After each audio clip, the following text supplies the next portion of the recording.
2, 3, 4. When I'm lonely, I drink a fancy beer. Fancy beer. Oh, when I want you only, I drink a fancy beer. Fancy beer. And when the weather's stormy and daybreak is far, I'd throw an extra $1.50 on the bar. There's no sense in saving pennies if I don't know where you are. Oh, I drink a fancy beer. Fancy beer.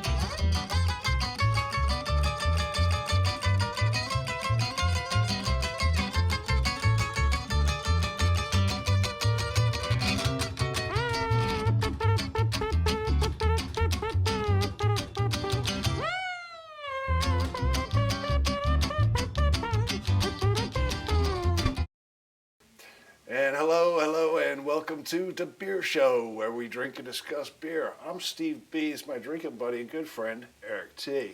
What's up, Steve? How's How it you going? doing? Good, doing well. We've got a pretty good show tonight, I think, with focusing on brown ales and some pretty good ones, I think. I think we got a nice lineup. Awesome. It's gonna I'll be get them ready. interesting. Sounds good. Yeah. All right. Now, brown ales, I don't know if how familiar you are with brown ales, but they started out probably in the 1700s or thereabouts over in the UK. That's it. They started, from the brown ales, they moved on to, some people tried to make brown ales and they made them a little darker than others, and that turned into porters, and eventually they started being renamed stouts. But it all starts with the brown ale, and, one of the first ones, our first one up today, is it's not classic. quite as 1700, but it's definitely one of the classics. Came out in, what was it, 1927? 1927, that's right, is when it came out. And then I also read that in 1928, just a year later, is when they came out with the blue star, the circle blue star Oh, interesting. logo. They added that. You can see it on the cap here. They added that 1 year later, and then that's just stuck ever since. Gotcha. Yeah. I know the guy who came out with it is a third generation brewer. His name was Lieutenant Colonel Jim Porter. He was just coming out of World War II when he went to his family brewery, and he came up with this recipe. As matter of fact, he came up with the recipe kind of by accident. He was trying to recreate Bass. He was trying to recreate a porter, which is a derivative of a brown. But he thought he came up with a failed experiment here. But as soon as he tested the ABVs were 6.5% at that point, which was off the charts. Ooh, for a brown, that's heavy. For a brown That's in big. in the UK in the 1700s, that was heavy. So it went flying off the shelves. He had a hit. And since then, they've tapered it down. I think we're looking at about a 4.7 on the current ABVs.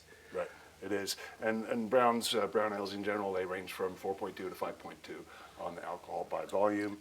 And on the IBUs, on the bittering, the thing is about the browns is that they're just not bitter. So there's almost no hops and no bitter. So super low on the IBU, like right Very around easy, 20. Very easy to drink. Yeah, super easy and mild and approachable. Mm-hmm. So, Well, with cheers, that, Steve. Cheers. Yeah.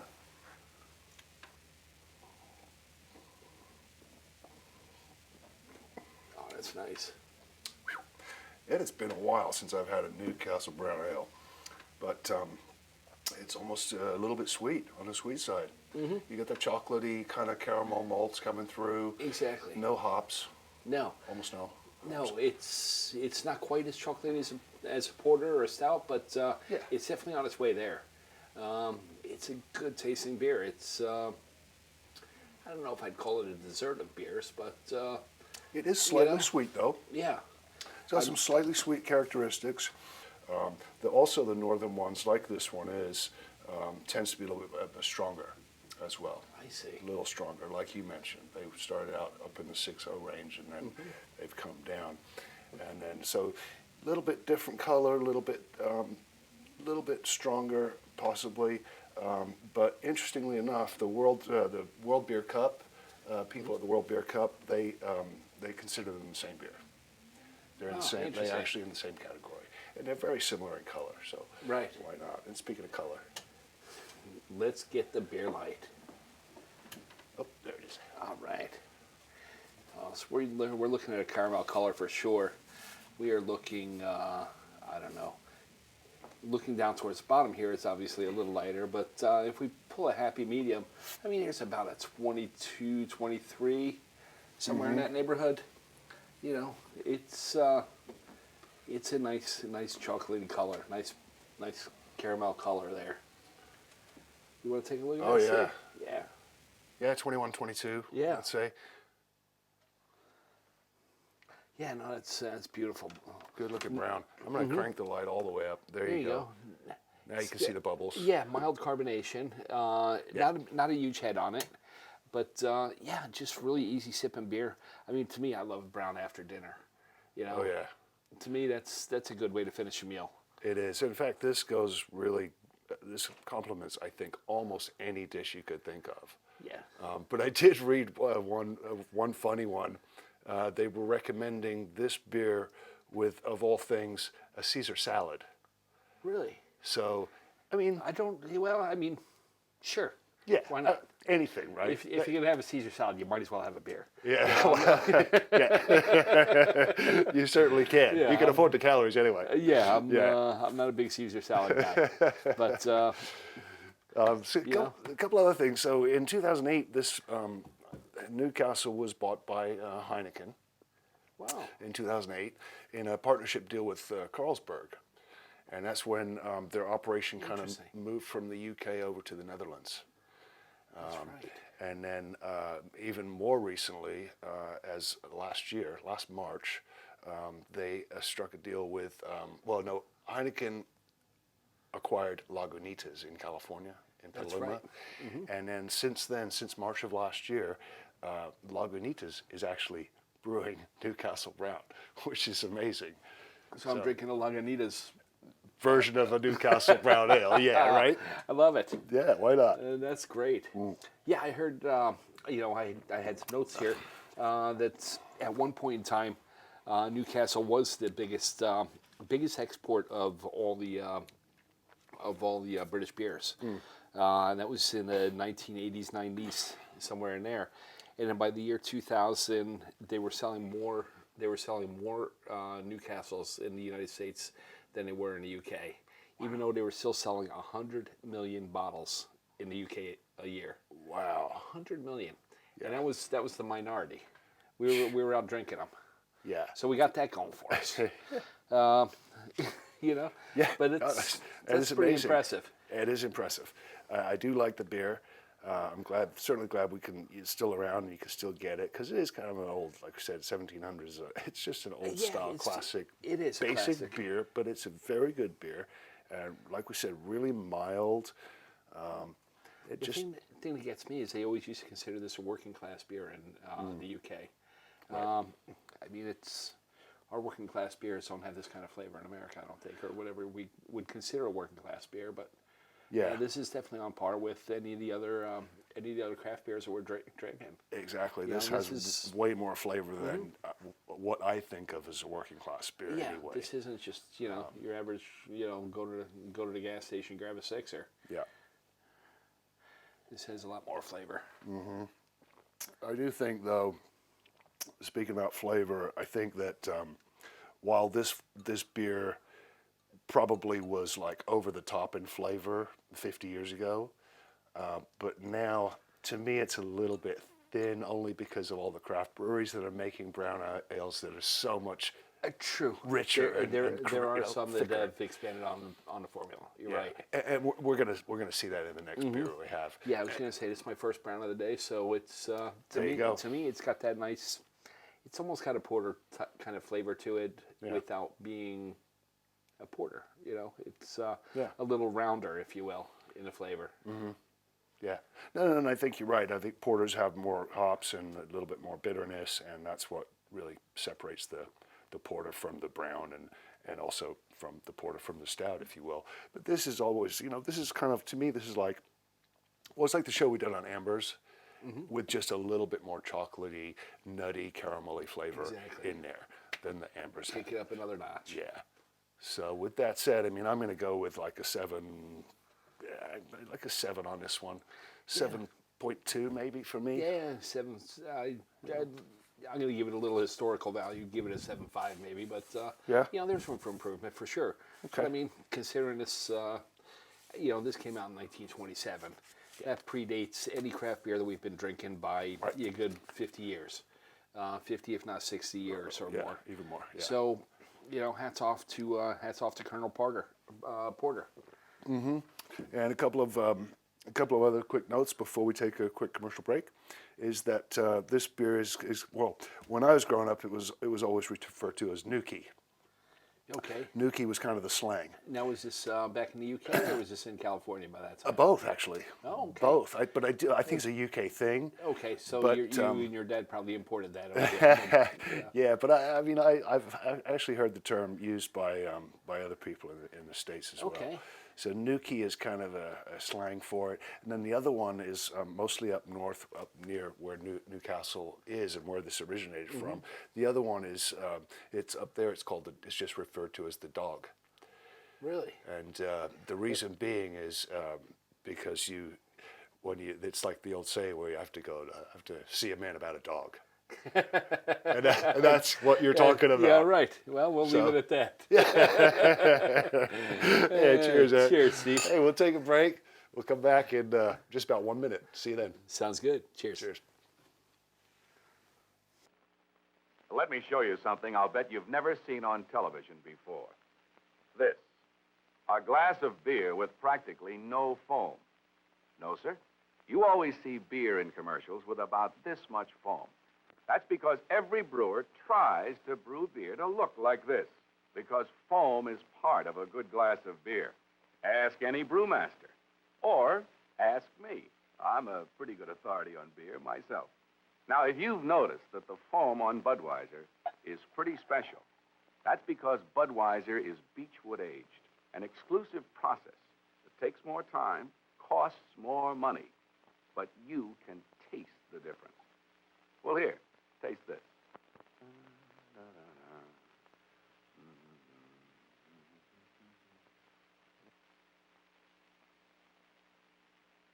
That Bud, that's beer, right?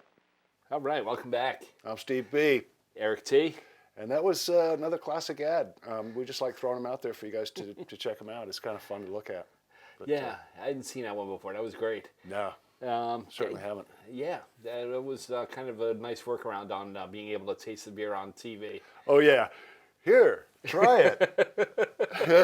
Because you can't drink on TV ads, on television, you weren't allowed. You're not allowed to. You still can't. No, as far as I know. Not on ads or not on. I don't think on Even on billboards. billboards or TV shows or anything that's aired on TV. You might be able to do it on radio.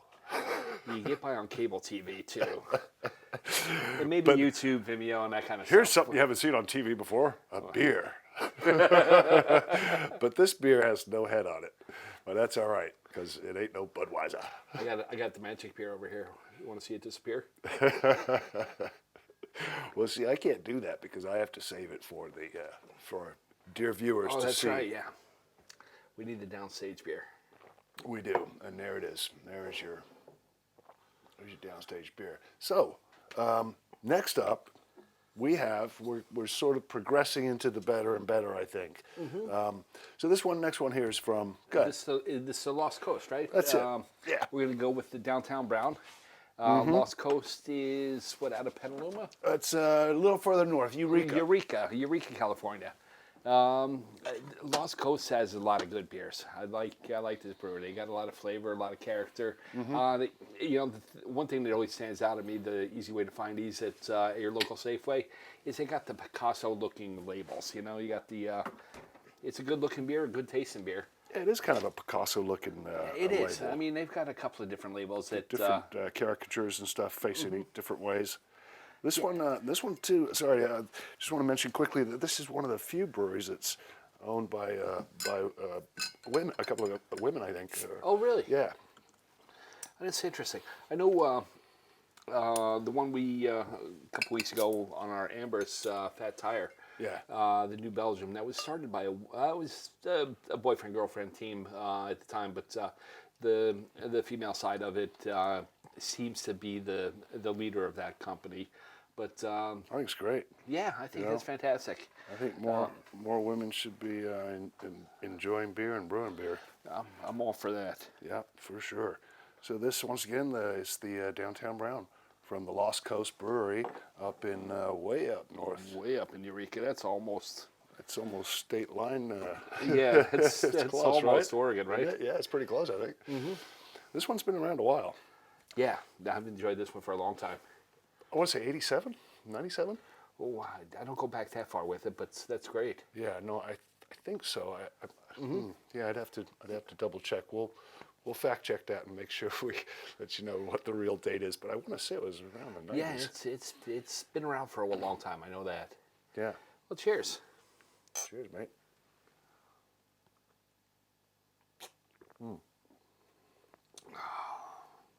Similar, but a lot more. Wow. Wow, a lot more something. Yeah, Yeah, I know what you mean. I can't explain it yet. I don't want to call it chocolate. It's not quite caramel either. It's but a little nutty, huh? Yeah. A little bit of a nuttiness.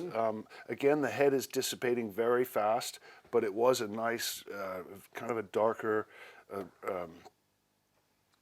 off-white color. Off-white, kind of cream-colored head on there. Again, not very carbonated.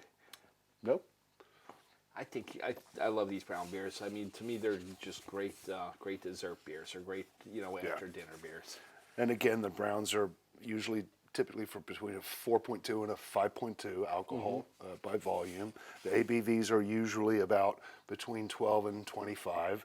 This one I think might even be just a touch lighter than the first one we had. Sure. Just looking at them that way,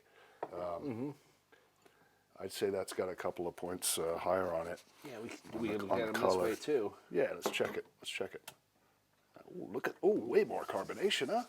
Yeah. I mean, there's just bubbles running across the whole bottom of that glass. Whereas that with is the a whole Nuki, different- it was only a few little streams here and there. That's fantastic. So this beer comes in at about 5.0. Yeah, exactly, 5.0. We're looking probably a little lighter in the color on this one here. Yeah, because we said that was about 22, 23. Yeah, I'm going to go with about 18, 19 on this one here. Right. It's considerably lighter. Good deal. But there is a whole lot more carbonation involved in this one. Right. And again, it's typical of the brown ales. It's going to have the chocolatey kind of caramel malts. It's going to have, it's mild once again, not hoppy. Right. And I'm really getting the nutty notes out of this one.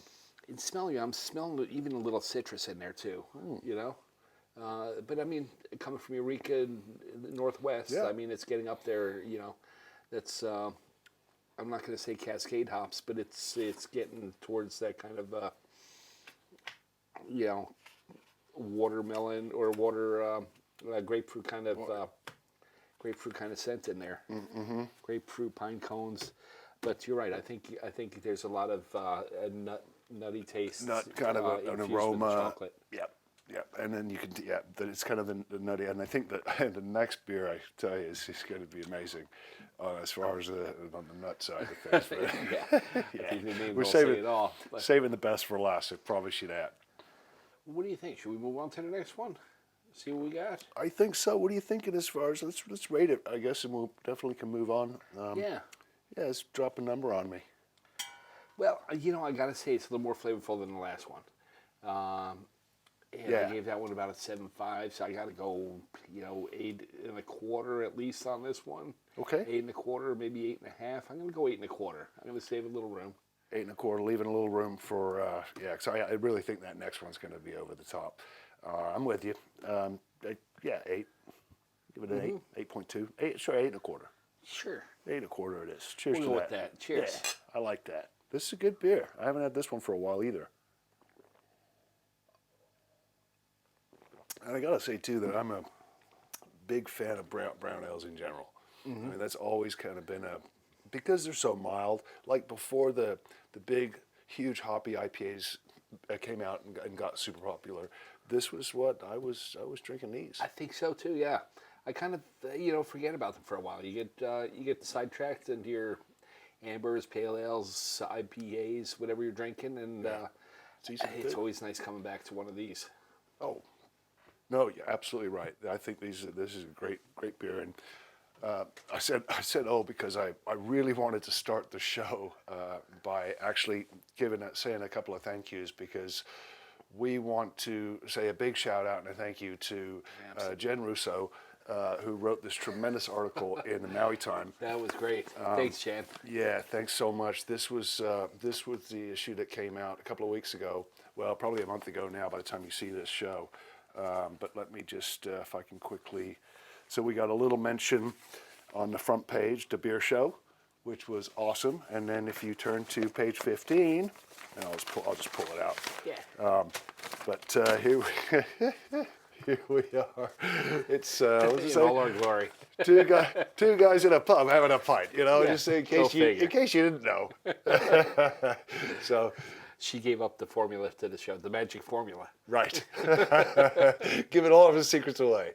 So I want to say again, thank you so much. Great article. And also, while we're on the thank yous and the mahalos, I want to say a big shout out to our friends Joel Agnew and Barry Wurst, who have their own show. It's called What's Going On. If you want to know what's happening on and in and around Maui, you got to check out What's Going On. These guys are terrific. They cover all the arts and movies, what's happening on Maui. They are what's going on. And with that, I think we're ready to. Yeah, ready to move it on. Yeah. All right. So next up, we got the big surprise, right? This is the big one. This is the big one, guys. Yeah. This is one of my favorite breweries of all time. Well, Yeah. Coming from Rogue Breweries, who just have phenomenal beers all around. This is their hazelnut brown. So, I mean, the name says it all. It's going to have more of a nutty feeling to it. It most certainly is a brown. I personally haven't had this one yet. Cans. I love it. Yeah. I love it already. Yeah. I don't know, those few who drink craft beer, how many prefer cans over bottles. I'm kind of digging about the cans lately, Yeah. A lot easier to recycle, take up a lot less room in the garbage. You don't have to go around recycling every week. You can wait 2 weeks now, if you crush them. Easier to pack in and out of the beach and parties and stuff like that. Yep. The important part is that you're not going to break them poolside. You're not going to break them and hurt anybody's feet on the pool. And if you're not a big fan of cans, that's all right too. Just pour them into a glass when you're at home. Pour them into a solo cup when you're at the beach. Whatever. You don't necessarily need to drink out of a can if you don't want to, but personally, I got no problems with it. Yeah, and I don't either. I think that the can is fine. I used to think otherwise, and now, for whatever reason, maybe it's the technology of the can or the way they produce the aluminum or something. They put a liner inside the can, I think. doesn't. I think there is some kind of a spray that they put in there to eliminate the aluminum taste. Well, that would make sense, because I can remember years ago not, thinking very differently about the can and the bottle. Yeah, I mean, back in the 70s, 80s, I mean, you definitely tasted the aluminum. Right. I don't think that's the case anymore. I think No, I agree. It's either they have some kind of a liner in there, or they designed the brew to accentuate that taste, or to accept that as a flavor. Yeah, I think I'm absolutely fine with it now. The can, it makes no difference to me now. I mean, as long as you're putting good beer in that can, then I'm good with it. Exactly. Well, there you go. Oh, look at that. It's interesting. I can't wait. This is a hazelnut brown nectar. Nectar. Ooh. And I can tell you what, guys, you don't even need us, because on the side of this can, it tells you everything you could ever want to know about this beer. I don't have my glasses, but I got glasses, but I didn't read it yet. yeah, it's pretty amazing. I mean, it tells you the recipe. Oh, wow. It tells you what kind of malts. I mean, they used, let's see if I can get a little scope on this. So they're using, obviously your base is always the 2-row, but then they're also using Crystal Malt 15, Crystal Malt 75, Crystal Malt 128, Munich. You're getting some, obviously they're putting in some coffee malts. Yep, and then there's some hazelnut extract, I think, is in there. Yep, some hazelnut extract, some free-range coastal water. I tell you, it's amazing. Pac-Man yeast. And Pac-Man yeast is, Yeah. Yeah. You get all the biggies in here. Wow. Cheers. Cheers. Cheers to you as well. Thanks for watching the beer show.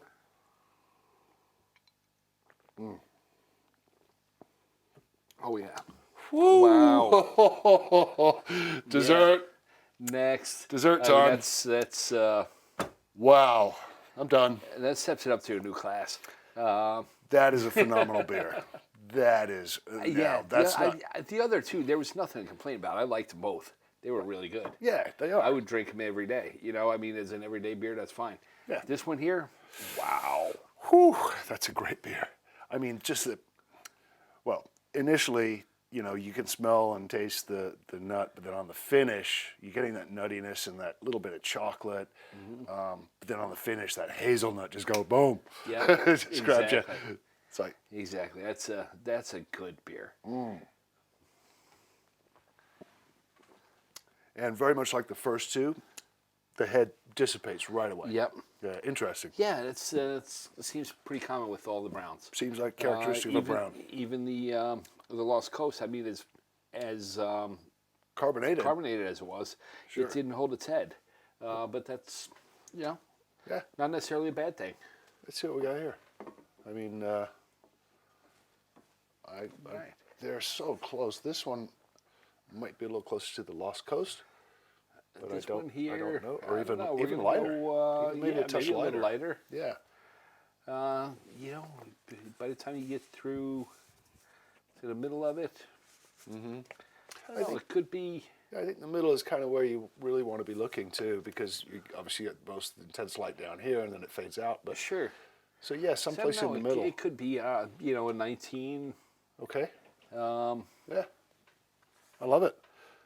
Quickly, because we are running out of time, but the ABVs on this Rogue Ale, and again, Rogue makes some amazing beers. This is definitely one of them. ABV is 5.6, and the IBUs were what, 33? 33. Yep, Yeah, comes which- right in at 33. Yeah, which is enough to, you can taste it, but it's not going to hurt you. Yeah. It's got, again, that hazelnut flavor just really It bursts just comes through. out, yeah. But you also get that malty kind of a finish as well. A little bit, I was going to say a little bit of a malty, chocolatey, and I'm tasting a little bit of the coffee in there too. I am now as well, since you mentioned it, yeah. And just reading the can, that's what I like about the breweries that are making great beer are not afraid to tell you what's in them.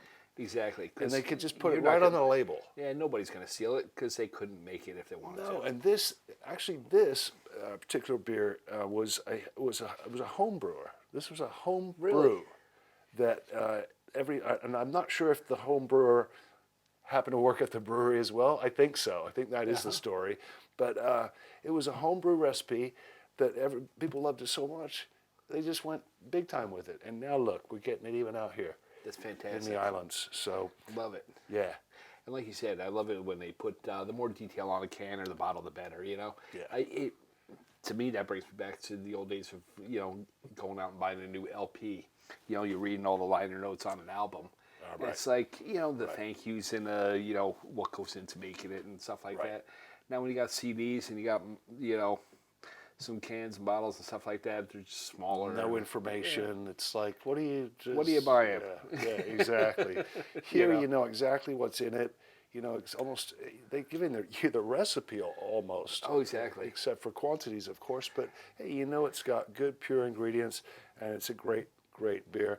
I'm going to go, honestly, Eric, on this one, I'm going right up to number 9.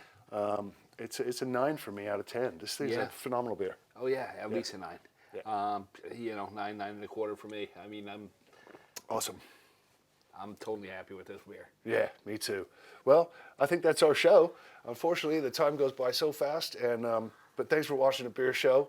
I'm Steve B. Eric T. Cheers. Cheers, guys. Thanks again. Good to see We'll ya. see you next time. 2, 3, 4. When I'm lonely, I drink a fancy beer.